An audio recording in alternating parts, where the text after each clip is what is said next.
So again, I know this one's got to be AI because it's the feathered friend, and this thumbnail.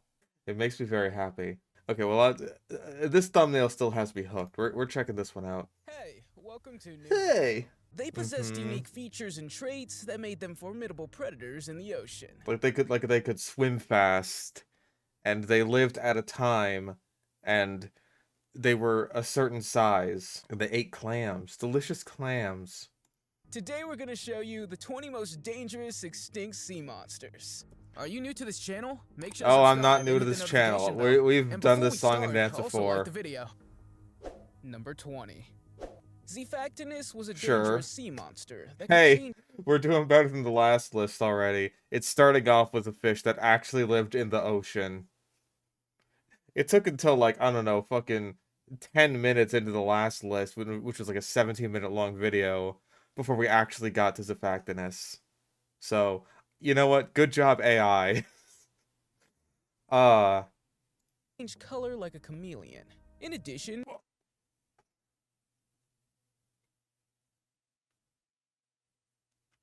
Let's hear that again. Xiphactinus was a dangerous sea monster that could change color like a chameleon. Okay, I take it back. I take it all back. Okay, so no, it couldn't. Or I don't know of any fish that changes color like a chameleon. I mean, fish can have altered colors based on things like water parameters. Like, hey, if you keep your fish in shitty water, then they'll have like more dull colors, whereas if you keep them in good water, they will have more bright and vibrant colors. So yeah, maybe the fact is right after the fucking meteor hit, were a bit more dull than the than the ones before them, but that's not quite changing colors like a chameleon. Where the fuck did you get that? In addition, it could swallow prey half its size and surpass nearly everything in the ocean in terms of speed. Okay, as far as I'm aware, Xiphactinus was pretty fast, but as far as swallowing prey half its size, yes, it could do that. Once. Some of the most famous Xiphactinus fossils are examples of animals who bit off a bit more than they could chew, which is to say, they died. These predatory fish inhabited the oceans, rivers, and freshwater lakes of North America. Pretty sure that's completely incorrect. This was a saltwater animal. I mean, like, I feel like it would be difficult for us to tell via fossil evidence whether or not something could go into salt and freshwater, but that sort of thing, even today, is super rare. Bull sharks are one of the few examples of fish that do that. Salmon are another one, but salmon are really fucking weird. Their entire biology changes, basically, when they go from little freshwater babies to saltwater adults to back to freshwater breeding. And once they go back to freshwater breeding, oh dear God, they are fucking weird. Salmon, when they're horny, are on some shit. 100% pulling from the Piranha 3D movies. That makes sense. I can believe that. Humans can change color like a chameleon too. It's called pouring a bucket of paint on someone. It's more like getting a sunburn. Like, yeah, I have become Chameleon Man! Oink! Fossil evidence suggests that this creature had well-developed pectoral fins that allowed it to swim at high speeds and maneuver efficiently in the water. The fact that it could possibly change color helped it blend into its environment, allowing it to easily avoid predators. There were also genuinely, where the fuck is he getting this color changing shit from? Yeah, a lot of the shit that he's saying just kind of applies to fish in general. Like, yeah, the pectoral fins help it steer. That's what pectoral fins are for. Xiphactinus fossils found with the remains of their own species in their stomachs, suggesting that they were cannibalistic. Okay, I don't doubt that for a second. That's a fact. This would have been cannibals, because honestly, predatory animals that don't engage in cannibalism are more the exception than the rule, especially for things like fish. I'm not sure if that particular fossil is one of a Xiphactinus eating a smaller Xiphactinus. I'm pretty sure that's a different species of fish, but I'm not an expert on that. Yeah, humans don't tend to engage in cannibalism, and orcas are another example of predatory animals that just don't really do that. But orcas are very picky with what they eat in general, so it's not too surprising to me that orcas don't really engage in cannibalism. No, the video's entirely AI. Onchopristis, also known as the giant saw, is an extinct species of giant sawfish that lived during the Upper Cretaceous. Although the sea monster looks like a shark, it's actually more closely related to rays. Okay, that's true. That is true of all sawfish. I mean, if you want to be technical about it, sawfish are rays. There are also saw sharks, which are generally a lot smaller than sawfish, but they still have the big rostrum, as it's called, with the pointy teeth on it. Why can other species be cannibals but not humans? Well, with humans in particular, it's because of prions. That mostly comes down to when you eat human brains. 'Cause, like, you eat the human brain, and then the prions get attached to your brain, and then you get the brain crazies, which is completely incurable. There is nothing you can do once you get the brain crazies. Once that happens, you're done for. That's, yeah, like a Battle Cats fan just said, that's what ended up happening with mad cow disease. Oh, but I like the brain crazies. Also, I am pretty sure that Onchopristis may have been freshwater. Like, I'm assuming it was freshwater mostly because of its association with Spinosaurus. That's like the thing it's known for, aside from just being a really big sawfish, is that it's been found in association with Spinosaurus remains. But I'm not actually too sure if this would have been like a brackish environment, so I can... Again,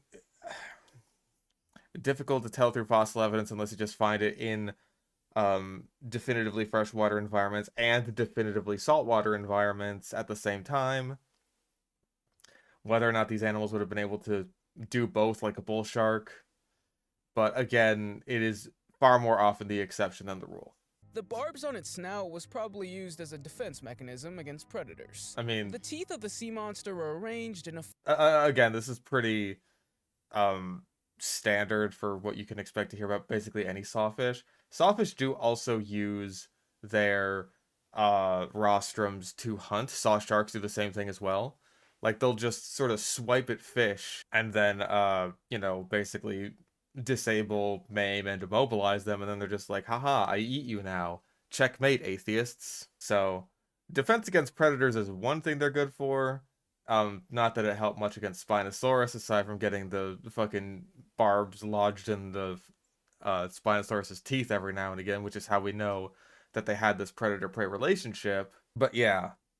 Flattened grinding surface. It's believed to have become extinct about 65 million years ago. Fossils of Onchopristis have been found. That is the case. Because, again, this thing is mostly known for its association with Spinosaurus. Spinosaurus was around, like, 90, 100 million years ago. Spinosaurus was early Cretaceous, right? And so, the main thing that drove Spinosaurus to extinction was the rapid changing of its environment. And so I imagine Onchopristis and pretty much everything else in that area of like the chem beds and all that shit would have followed suit. Sawfish are rays and they are not skates. Yeah, okay, I thought so. Yeah, skates are their own separate thing. Skates are just kind of like weird looking rays. And again, I'm pretty sure it falls under just like a big umbrella. Like, you got the big umbrella of rays that has like stingrays and manta rays and skates and sawfish and shit like that. Also probably guitarfish, which I always remember because the name shovel-nosed guitarfish is one of the silliest names in nature. Number 18. Ichthyosaurus was a terrifying group of marine reptiles that lived for at least... Okay, Ichthyosaurus was a genus.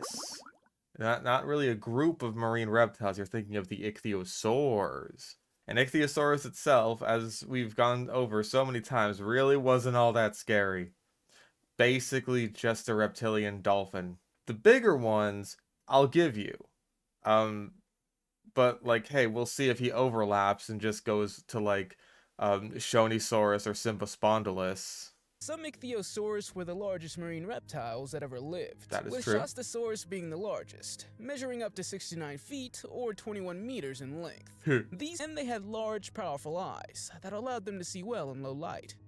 Powerful is a weird way to describe eyes, but like that is true of many groups of ichthyosaurs, especially the ophthalmosaurs, as we discussed in the last video. Even though I'm pretty sure I ended up mishearing what the guy was talking about, because I think he was saying like, oh, the temnodontosaurs, but I misheard that as ophthalmosaurs because I was very tired. Ichthyosaurs have been found on every continent, including Antarctica.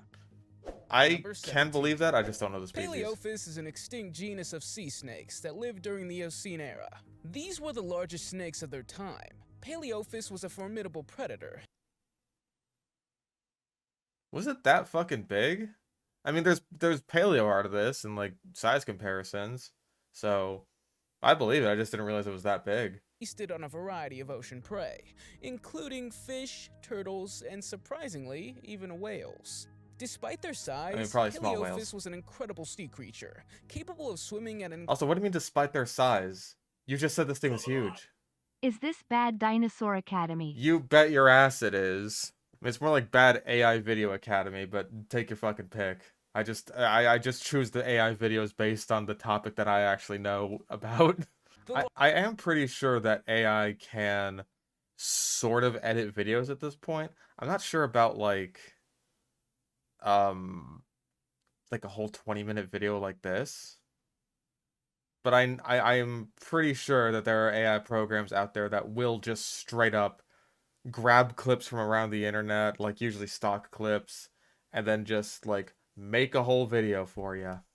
So I wouldn't be surprised if the video is AI edited as well. A specialized joint at the base of the skull also allowed them to open their jaws exceptionally wide. Again, again, this is just sort of things you could say about snakes in general. Like, yeah, they open their jaws wide. Yeah, they kind of have to. That's how they eat.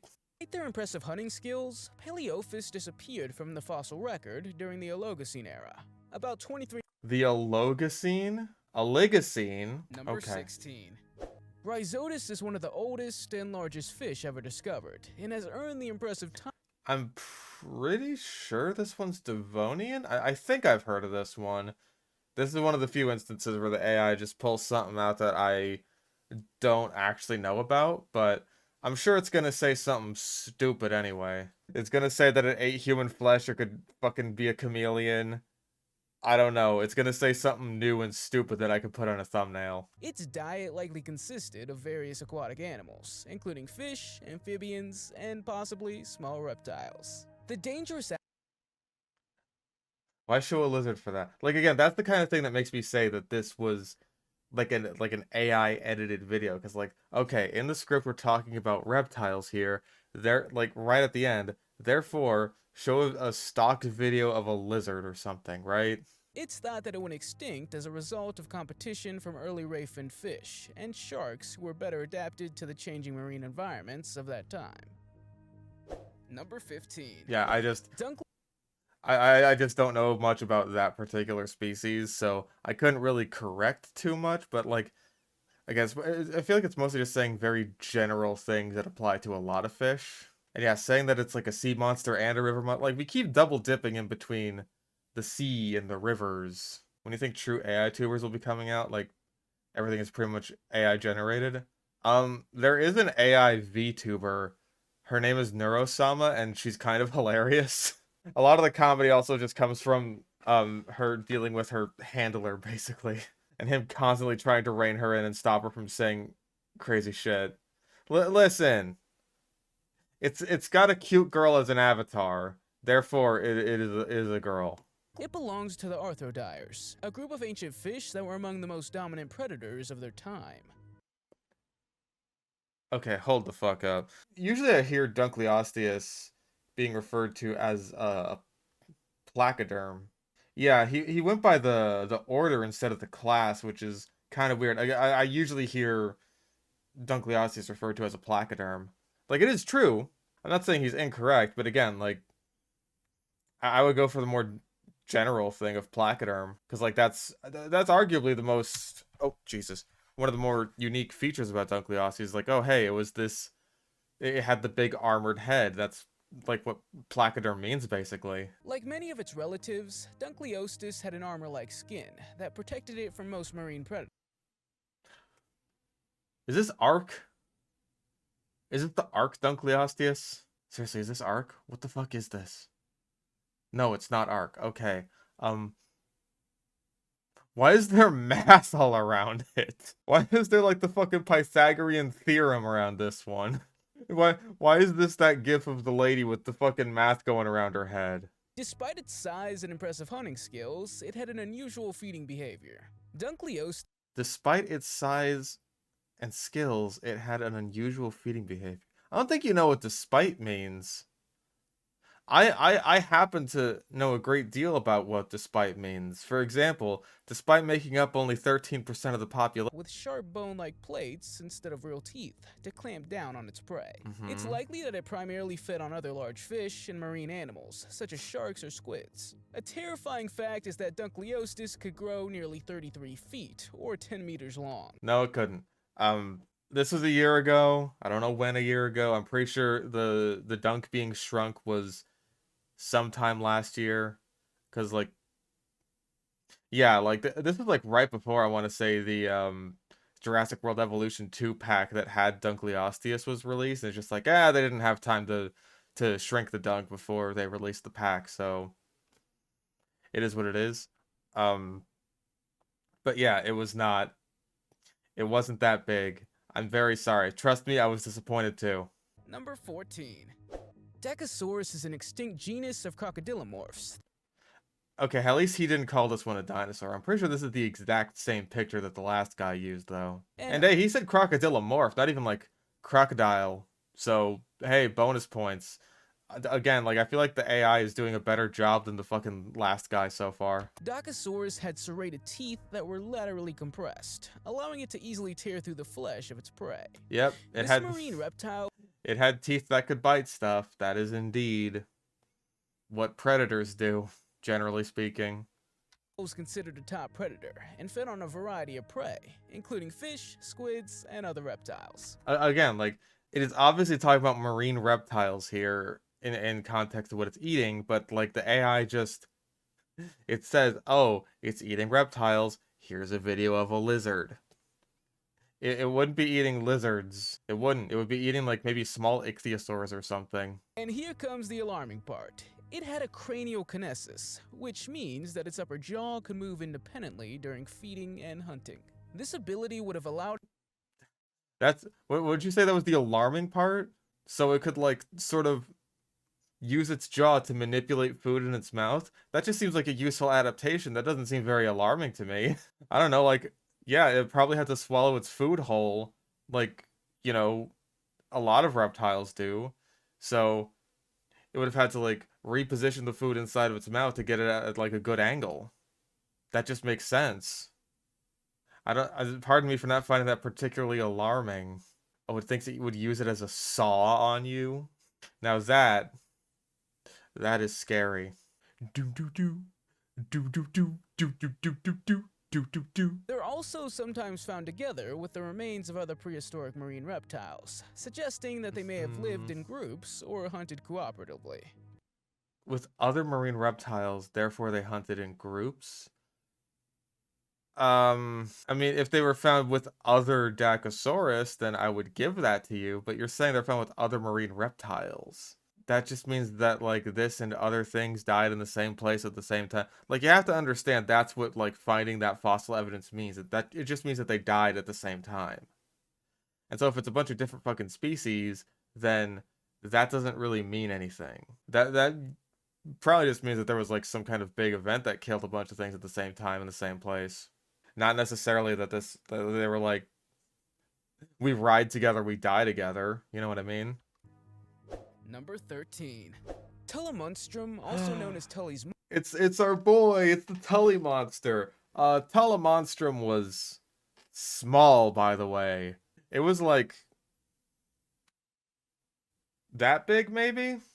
Yeah, like I've seen fossils of Tullimonstrum for sale. They were expensive as shit or all sold off. but they were quite small. Yeah, this is my favorite sniper primary, the Machina reskin. Yes, that rock was too expensive for me to lick. You lick one fucking rock, you're Johnny Rock Licker.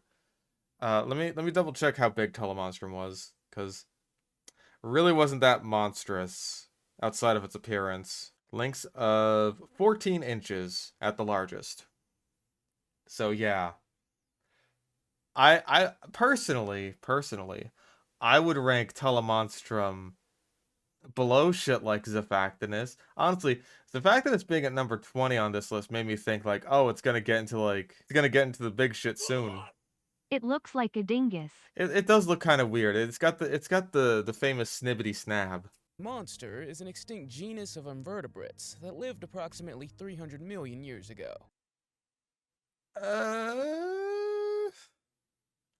I feel like giving this thing any kind of classification, definitively speaking, is already putting yourself in pretty hot water. I am fairly certain that it is maybe a chordate, and we're not super sure about that. Again, assigning any kind of definitive classification to Tullimonstrum besides it's an animal. Like what does Wikipedia say about its classification? Yep. It's an animal. The best Wikipedia has is that yep, it's bilateral. If you split it in half, you'd have two of the same thing. You can't call it anything. However, scientists have classified it as a member of Bilateria, a group of animals that include everything from worms to humans. Yeah, so why'd you call it an invertebrate? Like, again, just giving it any kind of classification. You can't be definitive about these things. All we know about this thing is that, like, yep, it's an animal. Despite its unusual appearance, Tullimonstrum was probably an important part of the marine ecosystem during its time. Its fossils were mainly found. I mean, you could say that about literally fucking anything. You could say that about anything. Anything is an important part of an ecosystem. So, just sort of one of those meaningless AI statements. It's also thought to have been a carnivorous animal, and some scientists say it might have been possibly toxic. Listen. We don't know what the fuck this thing even was. Don't go making statements about whether or not this thing was toxic or not. That, I don't know how you could possibly infer that. That makes no goddamn sense. It's like, hey, we can't tell if this thing has a backbone or not. We haven't figured that one out yet. However, we definitely know it was toxic. Assuming it's a predator, I'll give you that one, because like most things in the ocean are, there's very few oceanic herbivores. Like there's some kinds of turtles that eat seaweed and manatees. Bonnethead sharks are omnivorous. They eat seagrass, but yeah, not much. Not many things in the ocean actually eat plants. Snails, well, that's mostly freshwater snails, and even then they eat algae. Yeah. So where the fuck did you get the toxic thing from? I'm assuming the same place you got Xiphactinus was a chameleon thing. Number 12. The widespread Nothosaurus was an extinct genus. They also had paddle-like limbs that allowed them to swim easily through the water, and a long, powerful tail that aided them in maneuvering and changing direction. It could swim. You bet your ass it could swim. I mean, I would hope so, considering this is a list of sea monsters, but again, it's just like, I feel like we're repeating ourselves a lot yet again. It's just like, hey, these are adaptations that helped it swim. No fucking shit. It's a sea monster list. They were also able to regulate their body temperature, making them warm-blooded. This is a unique... How could you... Maybe? I don't see why they would be, quite frankly. Like, no aquatic reptiles today are warm-blooded as far as I know. Sharks can do it. Sharks are sort of in the middle. Fish can swim? Yeah, I'm mostly referring to reptiles. Like, yeah, sharks are sort of in the middle as far as being warm and cold-blooded. I mean, hell, Zuko's kind of in the middle of being warm and cold-blooded. So it's very difficult to tell these things just from the fossil record. I would err on the side of maybe... Because, like, I could totally buy that for later Sauropterigians. Especially the ones that lived in, like, polar climates. But, going super far back to, like, the early basal Nothosaurs and saying, yeah, these guys were definitely warm-blooded when they would have lived in, like, a super warm climate anyway. That would have made it so that they didn't really need to be warm-blooded. I don't know. I don't really buy that. And yeah, why would I be glad that the Tullimonstrum is extinct? I want it to be alive so I could just, like, what are you? What are you, you little creature? I want to know, and then it, like, grabs my nose with its snippety snap. Unique characteristic that the Nothosaurus shared with modern mammals and some birds, and was a reason why they were... All birds, by the way. All birds are warm-blooded. Birds being warm-blooded and birds being dinosaurs is how we figure that dinosaurs were also warm-blooded. You can't really say that about Sauropterigians because there's no direct descendant of Sauropterigians alive today. They died out in the Cretaceous in the mass extinction event. So you would basically have to speculate that. They had a powerful bite and teeth that were adapted to catch and hold slippery fish. Cretaceous Campground. That's not the name of the show. These serrated teeth help them to easily cut through the flesh of their prey. Number 11.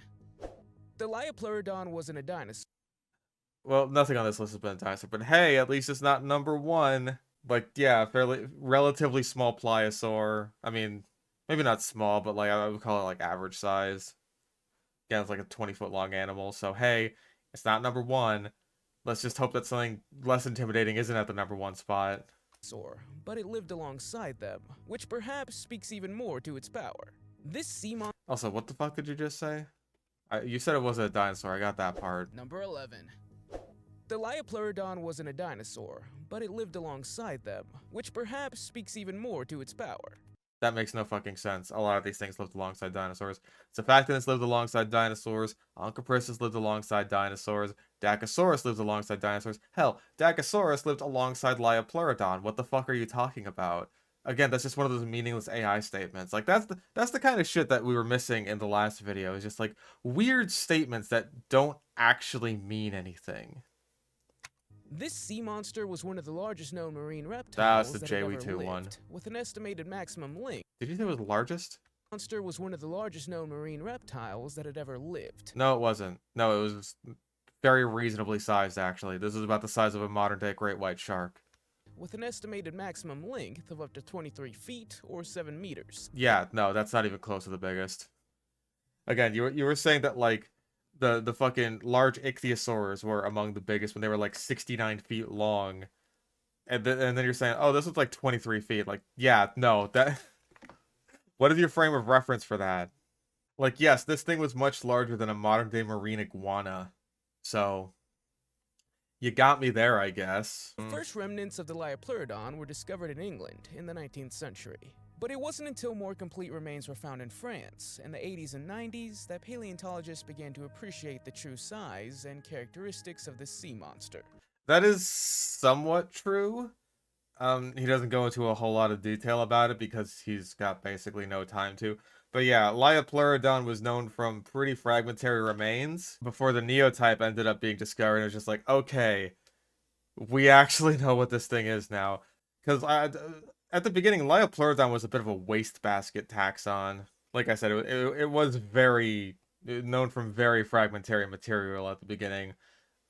A lot of our knowledge on pliosaurs would have come from things like Kronosaurus, which was known from much more complete material. The Liopleurodon was a plesiosaur, meaning it had a long neck and a relatively small head in relation to its body.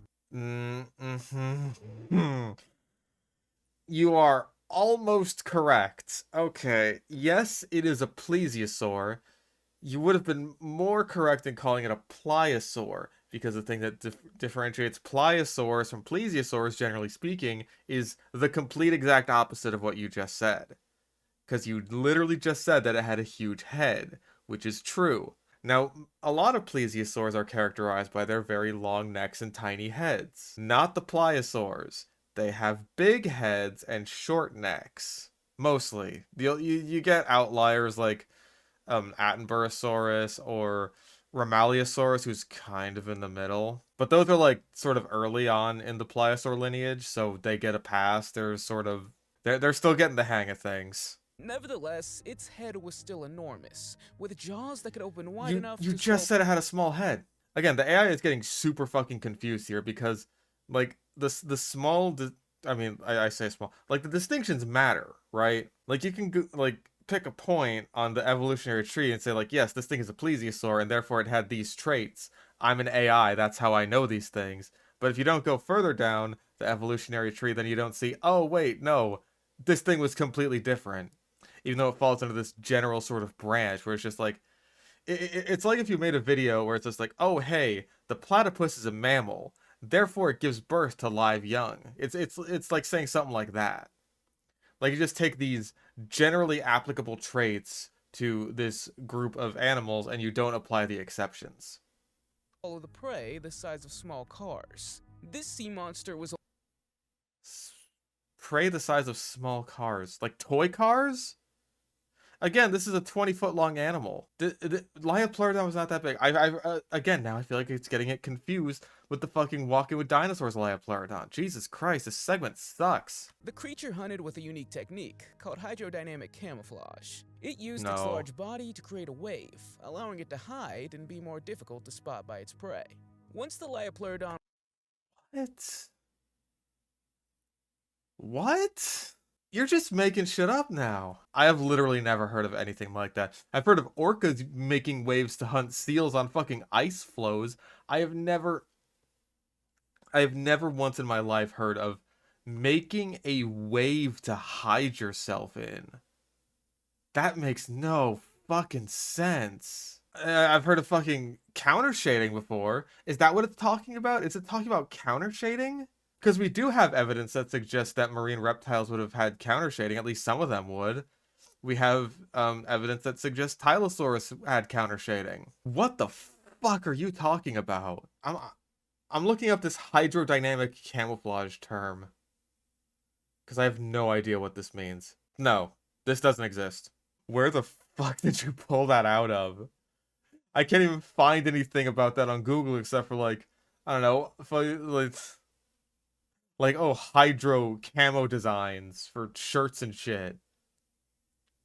What the fuck? Number 10. The Mosasaurus is an extinct genus of aquatic reptiles, known as Mosasaurus, which... The Mosasaurus belonged to a group of mosasaurs. Good job. Does Feathered Friend Guy even proofread this stuff? No, of course not.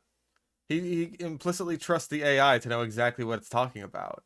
Lived during the late Cretaceous, about 82 to 66 million years ago. At the same time as the majestic clay Brachiosaurus. Mosasaurus is usually depicted in deep oceans, although it's known that they could swim close to the water surface. Actually, most mosasaur, certainly the North American mosasaur remains are known from shallow inland seas, the Western Interior Seaway. That is where North American mosasaurs like, Mosasaurus hoffmanni and I'm pretty sure both or multiple kinds of Tylosaurus. I think there's like 3 kinds of Tylosaurus. Tylosaurus in particular is known from the Western Interior Seaway. So this was like shallow, warm seas, like not super deep oceans. Not to say that they wouldn't have lived in deep oceans, but like a lot of the ones that we know of come from more shallow inland seas, which makes sense because, hey, that's the kind of place where we can easily find fossils. Antagonist Wiki being the citation for the Jurassic World pic supports AI editing. I thought so. Also, this is Godzilla, apparently. No, it's not. This is Prehistoric Planet. This is like the first episode. So what the fuck were you saying? Mosasaurus is usually depicted in deep oceans, although it's known that they could swim close to the water surface as well. Well, of course they would have swum close to the water surface. They have to breathe. These are reptiles. They need to breathe air. Of course they would have swam close to the water surface. Are you fucking stupid? So, like, some of the entries on this list are not horrible, if not being incredibly fucking basic. Like, yes, this was a fish with teeth that ate stuff. And then they just get stupid. Like, I think that's just a consistent problem with AI, is like, the longer you keep it going, the more stupid it gets. Fossils of the Mosasaurus have been found in various places around the world. That is true. Particularly in marine deposits. Some known... What do you mean particularly marine deposits? What, was the thing crawling out onto land or something? It would have been an exclusively marine deposits because it's a marine animal. They were found close to the coast, indicating the genus frequented both shallow and deep waters. Why would you say both shallow and deep when... Whatever. Whatever, we just got over this. It's stupid. Discovery of the Mosasaurus also changed the way paleontologists view the evolution of vertebrate animals. Mosasaurus and other... I think he got confused again there. I'm pretty sure the AI talked about Mosasaurus before and mentioned something similar. I'm pretty sure this was like the same guy with the same AI. I get my Dino Sludge mixed up at this fucking point. Where he's talking about like how it was one of the earliest fossils ever discovered and shit like that. So that wasn't really changing scientists' perception of the evolution of vertebrates at that point. That was more challenging their perception of extinction as a concept because it didn't exist yet. Mosasaurs were water-dwelling reptiles and were part of a larger group of reptiles. The discovery of these... Part of a larger group of reptiles. Would you like to explain what group of reptiles that was and why it was squamates and why that's interesting? Basically, mosasaurs are extremely adapted lizards, which is kind of crazy. Lizards don't often become like apex predators of their ecosystem, and yet mosasaurs managed it. Like the only other times we've seen that, as far as I'm aware, in terms of squamates, are like, I mean, I guess there's Titanoboa, that would have been a squamate, maybe apex predator, probably, but there's also Komodo dragons and Megalania. Mosasaurs just took that to such an extreme degree to where these animals were getting like 50 feet long and easily would have been the apex predators of their ecosystem. So yeah, just saying that they belong to a larger group of reptiles is totally meaningless and sucks all of the fucking interest out of what actually makes mosasaurs unique in terms of their evolution. These sea creatures caused a reconsideration of the idea that all reptiles only lived on land. Are you fucking stupid? What do you mean reconsideration of the idea that all reptiles lived on land? Bro, have you heard of a fucking sea turtle? Do you got brain problems, dog? Sea snakes? Scientists knew about these things before the discovery of Mosasaurus. This guy's got wicked brain problems, dude. It had led to renewed research into the connections between different reptile groups and their habitats. Number 9. Meaningless statement. The scientific name of this next sea monster... Godzilla Shark? Pardon? I've never heard of this. Tell me the scientific name of this sea creature. Number 9. The scientific name of this next sea monster is Dracopristis hoffmanorum, but the Why didn't you say that? God. So Dracopristis, I haven't heard of this one. Why would you call it Godzilla Shark? Media or the public named it the Godzilla Shark as a way to describe its terrifying and intimidating appearance. The Godzilla Shark was first discovered in 2013 in New Mexico by a team of researchers from the Field Museum in Chicago. The remains consisted of the shark's jaws. That looks like a pretty standard hybridont shark. I don't know about you. Okay, so it's not even really a shark. It's shark-like cartilaginous... I keep fucking touching that. Shark-like cartilaginous fish. I don't know how to pronounce that. Tenocanth? I'm gonna guess the C is silent. Okay, prior to being scientific named, it was informally referred to as the Godzilla Shark. Yeah, having big spines is really not all that unique of a trait for sharks. Again, in prehistoric sharks, you had hybridont sharks, which are some of the most well-sampled fossils just kind of in the world. like the presence of hybodont shark spines are how we know that so many environments that we end up finding like dinosaur species in were these fluvial environments, like some wetland like environments that, like again, like in Morocco and Egypt we find them in association with Spinosaurus. In North America and Hell Creek we find them in association with Tyrannosaurus. These things are all over the goddamn place. And so even in the modern day, we have sharks with horn-like structures on their dorsal fins. We have horn sharks, Port Jackson sharks. These guys still exist. I mean, not hybodont sharks, but sharks with similar like defensive structures, which is what these would have been. They would have been defensive structures. Based on the size and structure of the remains, the researchers were able to determine that the Godzilla shark belonged to an extinct group of sharks, known as Hypodontophores. They were a diverse group of sharks that existed from the early Paleozoic. Also, again, not true sharks. More like shark precursors or shark adjacent. They were characterized by their two dorsal fins, large eyes, and sharp teeth. They were also pretty much all sharks have those. So, yeah. Proficient at swimming in both freshwater and saltwater environments. Why do you keep saying that? Why do you keep saying that like you have any definitive information on that? Stop. This wasn't a bull shark. Why do you keep fucking saying that shit? Is it just to make it sound more scary? Like, oh man, it could have been in saltwater or freshwater. You don't know when he's coming at you. Stop that. The shark was named after the fictional monster Godzilla due to its large size and powerful jaws. It wasn't even that big. I'm looking at the fucking picture of this thing on my phone right now. This thing looks like it was maybe 9 feet long. No, 6 feet long. Large size. Okay, I'm pretty sure.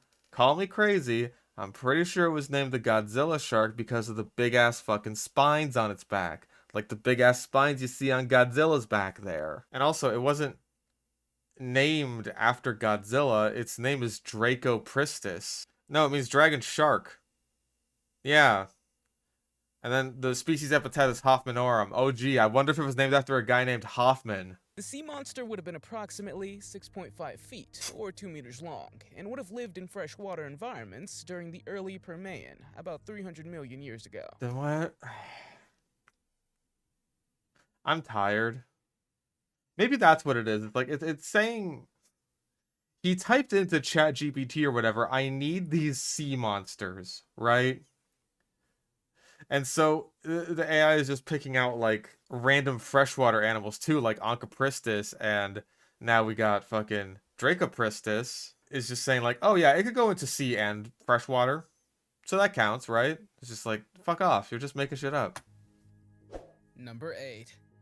The Tylosaurus is an ancestor of modern monitor lizards and snakes. No, it is not really. It is a very close relative of monitor lizards and snakes, but it's more of an offshoot. It is not the ancestor to anything, because all the mosasaurs died out in the Cretaceous mass extinction event. Seawater is water, and freshwater is water, therefore freshwater is seawater. And it's mostly water, and we're mostly water, therefore we are bleach. But yeah... Tylosaurus isn't the ancestor to anything, except like maybe later species of Tylosaurus before they went extinct. And had a long body with 4 fins and a powerful tail that propelled it through the water. The Tylosaurus was a formidable... Again, just like super basic, like body plan stuff. It's really not what makes Tylosaurus stand out. Personally, I would like focus on just what makes Tylosaurus different from Mosasaurus. Like, for one thing, it's very pointy. It's much more pointy than Mosasaurus, which is like a lot more robust. I have heard that Tylosaurus in particular may have used its like very long pointy jaws for ramming other mosasaurs, which sounds fucking rad to me. So yeah, I'd focus on stuff like that. Unique feature that distinguished it from other mosasaurs was its enormous club-shaped snout. This snout was used as a powerful weapon to enable it to attack and overpower its prey. It would also frequently have battled with other males of its species. Scientists have debated over the other members of its species in general. I don't know if there's any evidence to support like ritualized combat for mating purposes, I think these animals would have just been extremely violent and territorial. Exact function of the unusual shape of the Tylosaurus's head, characterized by a short snout and sturdy forehead. And short snout? No. It was a very long snout, very long and pointy. That's basically the meaning of the species epithet of Tylosaurus prorigor. It's got a big pointy. It has a big pointy beak. I mean, it's not a beak, but it's a big pointy face. Some researchers believe that this head shape was specialized to bite through the shells of marine reptiles like turtles and ammonites, while other. Okay, first of all, ammonites are not reptiles. Second of all, no. If you want a mosasaur that bites through the shells of stuff, Globidens is the guy for you. Tylosaurus was probably not attacking things with hard shells. Call me crazy. Like, again, it's got a very long, thin snout that, like, while useful for ramming, probably wouldn't have been too useful for, like, cracking shells open. Others think it was used to ram prey like a battering ram. And again, I probably wouldn't say that, like, oh, hey, it's using this to ram its prey. It would probably ram other mosasaurs. Number 7.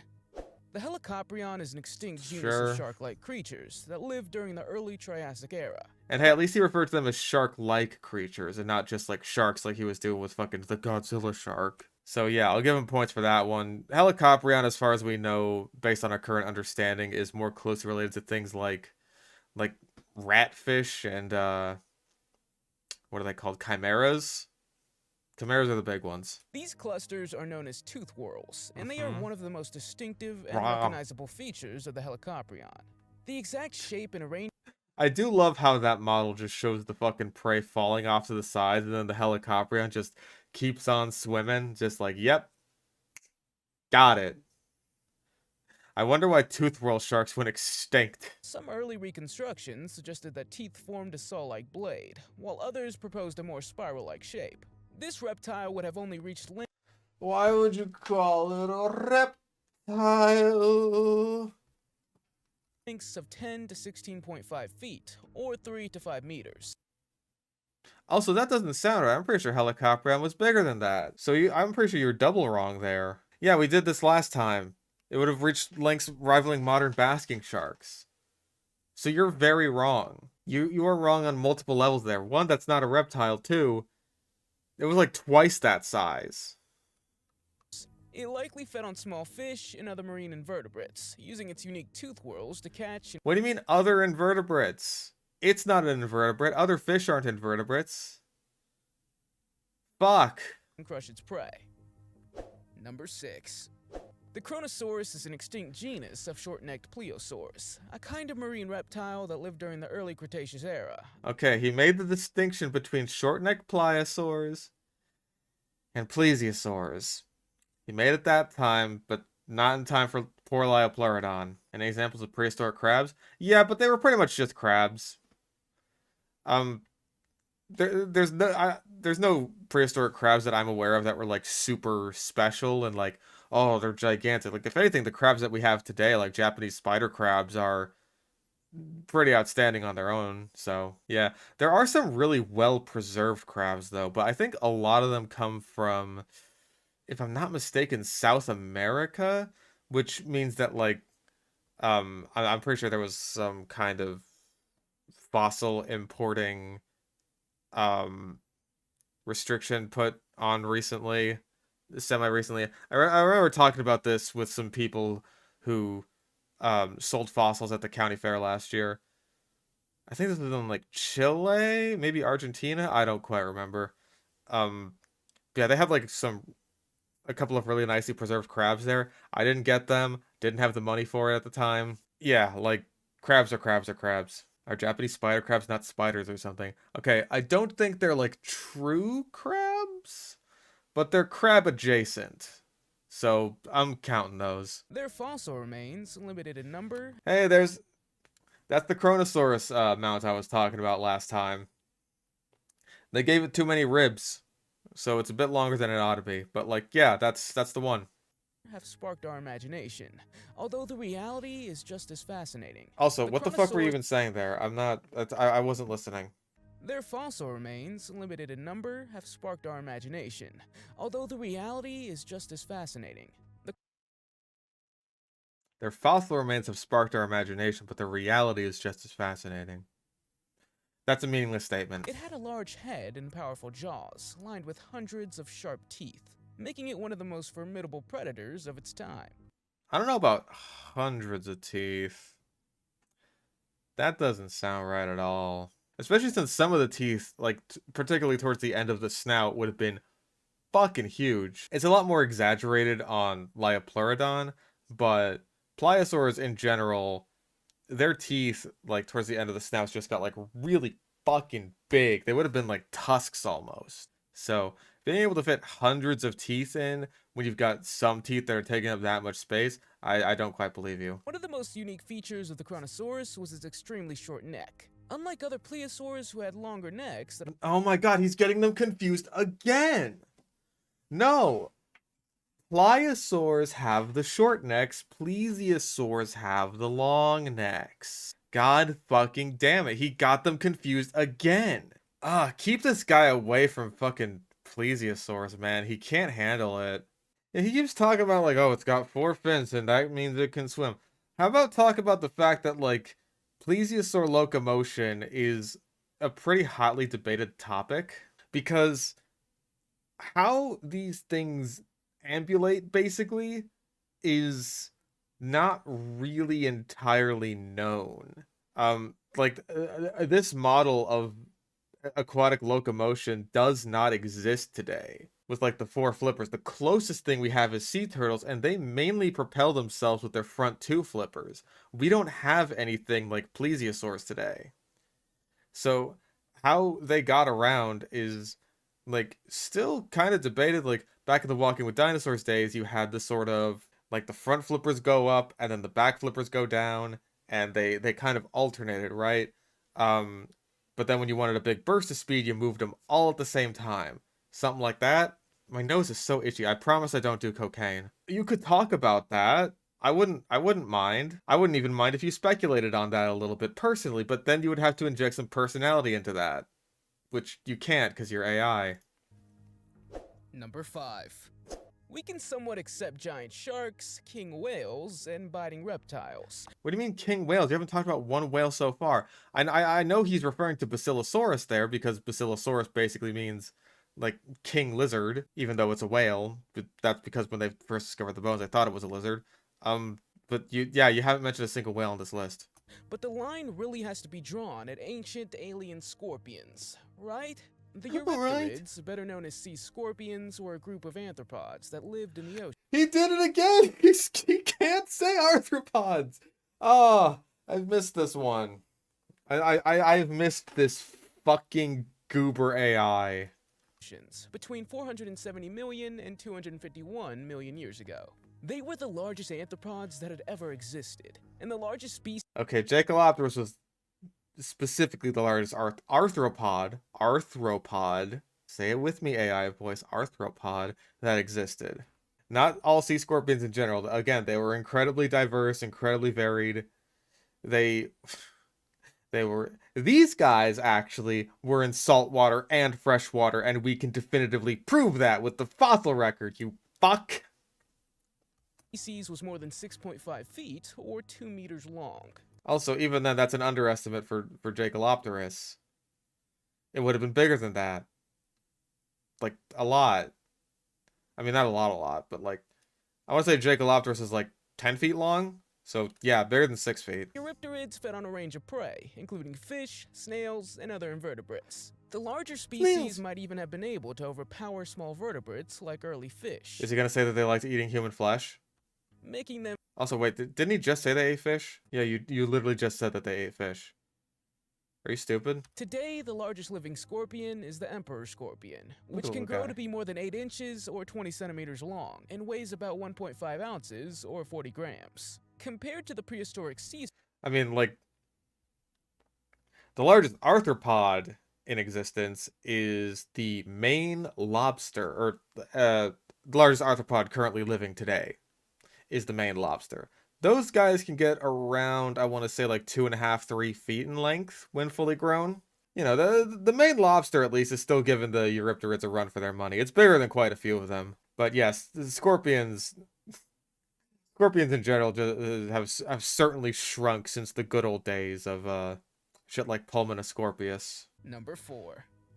The Livyatan was aptly There's a named whale. after the biblical sea monster Leviathan, and worryingly, it lived about 10 to 12 million years ago. What do you mean worryingly? You know that's still a really long time ago, right? Its teeth were also enormous, with lengths up to 14 inches, or 36 centimeters, Aww. weighing up to... Dang it. We could have had 36 meters, boys. We could have had it if we just got confused with the metric system. One of the most fascinating things about Livyatan is that it would have coexisted with several other enormous sea predators, including megalodons, giant crocodiles, and other large whales. I mean... Okay, you were saying Miocene? So, the biggest crocodile living in the Cenozoic, if I'm not mistaken, was like Barinasuchus, who was exclusively a terrestrial predator. I don't imagine that, like, large crocodiles would have gotten much bigger than saltwater crocodiles. At least semi-aquatic ones. Or, hell, any bigger at all, really. So, yeah, giant crocodiles there, I want to say, is a bit misleading. Number 3. The name Basilosaurus means king Sure. lizard, and was given to the creature due to its elongated snake-like body. The name is somewhat misleading, as it wasn't a real lizard. The confusing name was originally given because of the similar shape to the vertebrate of those of lizards. Upon further study, however, it became clear that the Basilosaurus was a type of whale, not a lizard. So it's not a fucking dinosaur. Stupid last... I couldn't even call him an AI, because it's just like the last video. It's one of the oldest known types of whales, or marine mammals. At least one of the oldest true whales that we know of. If you really want to go back, you can go back to fucking Pachycetus, or like Ambulocetus, but like Pachycetus is more like a dog, and Ambulocetus is kind of like if an otter and a crocodile had a baby. But if you want to go like true whales, then yeah, Basilosaurus is one of the earlier ones, although obviously there would have been ones before that because this thing is fucking enormous. So it would have needed quite a bit of time to get that fucking big. Despite the name, the Basilosaurus was not a lizard. You just said that. And it's believed to have evolved from terrestrial ancestors that gradually adapted to the life in the sea. You literally just said that. Basilosaurus, in addition, it also had a long, narrow snout with sharp teeth that were all suited for catching and eating prey. The Basilosaurus could... You could mention the fact that it has like obviously two very different kinds of teeth. Like you got the front ones, which are much more conical, and then the back ones, which were clearly like made for slicing through flesh. But like the dentition of early whales is basically one of the easiest ways that we can determine the fact that like, oh yeah, these things are related to each other. Look, they basically got the same kinds of teeth. Like you look at the mouth of Basilosaurus, you look at the mouth of Ambulocetus, you look at the mouth of like even Pachycetus, like yeah, these guys have pretty much the same kinds of teeth. Modern whales today generally have like mostly just the conical teeth, but with Basilosaurus you can still see like those sort of molar-like teeth. How do we get from reptiles to mammals? Like where's the connection evolution-wise? Oh, from egg-laying to womb? Oh, that's a lot easier. Sometimes reptiles just give birth anyway, so that part's easy. There are modern-day reptiles that give birth. Like, it's really not a hard adaptation to evolve, apparently. It's evolved. Plenty of fish can do it. There's, like, guppies and mollies. They give live birth.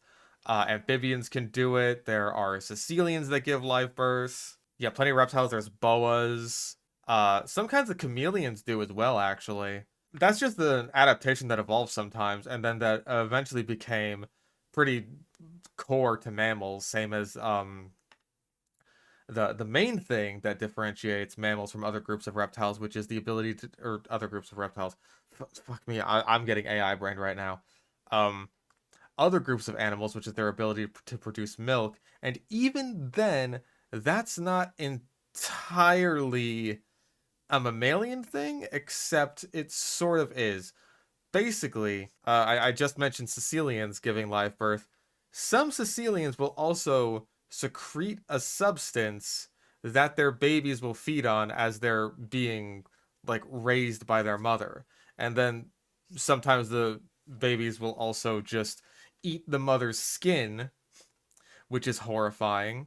But like this sort of substance secretion, like nutritional feeding thing, that is basically just the amphibian version of nursing your young, which I found utterly fucking bizarre when I found that out. Like, again, that is just sort of a thing you can evolve. If weird-ass Sicilians can evolve that, 100%, reptiles can figure out a way to just, like, basically sweat out nutrients that their babies can eat. Which is basically what, modern-day monotremes end up doing. They don't really have nipples the way that mammals do. They have these sort of milk glands that they just sort of excrete milk out of. Which is grody, but that's how they do it. Number 2. Okay. Meet Predator X, also known as the Plesiosaurus. Okay. Where it counts, at least he lumped together Predator X and Pliosaurus. At least he did that. Like, again, we're using the fan name, right, of Predator X. Because of course we are. Same as with the Godzilla Shark. Like, sometimes they'll do this when they're just, like, pushing out a species before it gets officially described. They basically give it a nickname. Again, I mentioned the White Rock Spinosaur last time. You got Predator X, you got the fucking, the Godzilla Shark. They do this a lot sometimes. Interesting to think on is there are no popular dinosaurs with live birth. As far as I'm aware, there's no evidence of dinosaurs with live birth, although that was proposed for homolocephaly at one point because it had very wide hips. They literally thought that this dinosaur had childbirthing hips, which I think is just very funny. But as far as I'm aware, because dinosaurs are their reproduction would be very similar to birds and crocodiles of today, and those guys do basically totally fine just like having eggs. They don't really need to give live birth because like their parenting strategy works totally fine. So maybe there would have been some weird dinos that ended up giving birth out there somewhere, but like we don't know of any yet. The monster was a type of plesiosaur that lived during the late Jurassic epoch. He's gonna go on about the fucking pliosaurs again. Yeah, we ended up doing this with Liopleurodon and Kronosaurus. He's gonna get him confused again. We're gonna go 3 for 3. Plesiosaurus funki was the largest discovered pleosaurid, with a length of approximately 40 feet, or... He actually got the species epithet right. That's good. He is correctly saying that yes, this is the one that was Predator X. Good job. Despite its incredible size, this sea monster was an agile and fast swimmer, potentially capable of swimming at speeds of up to 35 kilometers an hour. I don't know how the hell you would determine that when, again, we really don't know all that much about, like, plesiosaur locomotion. In regards to pliosaurs as well, that does the same thing. Like, hell, I think it would be interesting just to think about how their difference in just, like, head construction. Like, you got the fucking plesiosaurs who have, like, the super long head, or the super long neck with the tiny head, versus the pliosaurs with, like, the giant head, and yet they still have the same, like, short tail, four-flippered locomotion. Does that end up working out, like, without causing any sort of problems, or would they move differently? Assuming they derive the speed from low-end modern examples. Again, there are no modern examples of this. There's no modern examples of plesiosaur locomotion. It does not exist. And so, like, scientists have been trying to figure this out for ages, like, trying to figure out, like, what is the best way that they would have moved around. And I'm pretty sure they're still not super sure about that. This made it a formidable predator that could quickly approach its prey and deliver a devastating bite. Plesiosaurs fed on a range of prey, including fish, sharks, other marine reptiles like Ichthyosaurus, and even dinosaurs. Some scientists believe... Okay, maybe if it caught a dinosaur swimming from, like, island to island or something? Maybe. But, it wouldn't have exactly been beaching itself like a killer whale to go grab some dino meat. Number 1. Here we go, it's Megalodon. The Megalodon there was it one is. of the largest and most powerful predators to have ever existed on Earth. Okay, at the very least, I feel like we didn't exclude a lot of the really big guy, like the really big obvious guys. We had the Mosasaurus, we had the Megalodon, we had Palaeosaurus. Now he's gonna be a Megalodon truther. Lived about 23 to 3 million years ago, during the Cenozoic era. It's estimated that it could grow up to 59 feet, or 18 meters long. Also, I don't know about 23 million years ago. The Otodus genus I know lasted a long while, and Otodus is the genus that Megalodon is a part of. Because Megalodon is actually the species epithet. Megalodon has had like 3 fucking genus names. It was originally Carcharodon Megalodon, and then it was Carcharocles Megalodon, and now it's Otodus Megalodon. And I fully expect it to change again within the next few years. And weigh up to 100 tons. Its massive teeth allow— Also, 100 tons sounds way too fucking big. That is way too big. That is like, I want to say blue whales get around like 200 tons. That's too big, especially for a shark. Meant species from general aquatic life, not the 4-flipper structure. Well, that's just way too broad of a spectrum. Because, like, again, then you have shit like turtles, you got sharks, you got fucking coolie loaches. Like, where do you draw the line? You know what I mean? Like, hell, if you're just like general aquatic life, then hell, if you wanted to say that, you could say it swam as fast as a goddamn sailfish. No, blue whale is like 100 to 150 tons. So yeah, you're saying that the fucking Megalodon weighs as much as a blue whale, basically. You stupid. Because yeah, I got it mixed up in my head. Like, it's not 200 tons, it's 200,000 pounds of blue whale. Also, what did it say? 60 kilometers per hour. Possibly capable of swimming at speeds up to 37 miles per hour, or 60 kilometers per hour. 60 kilometers per hour sounded way too fast for me, but it's like 37 miles an hour. How fast are Mako sharks? Okay, 46 for Mako sharks. Just momentum conservation would do more than speed there, just because like it's such a big animal. It would just be like push itself along. Also, this is AI generated because like what the fuck are these things in the background here? And also it's got like these really tiny pin teeth when Megalodon is known for, you know, big wide teeth like this.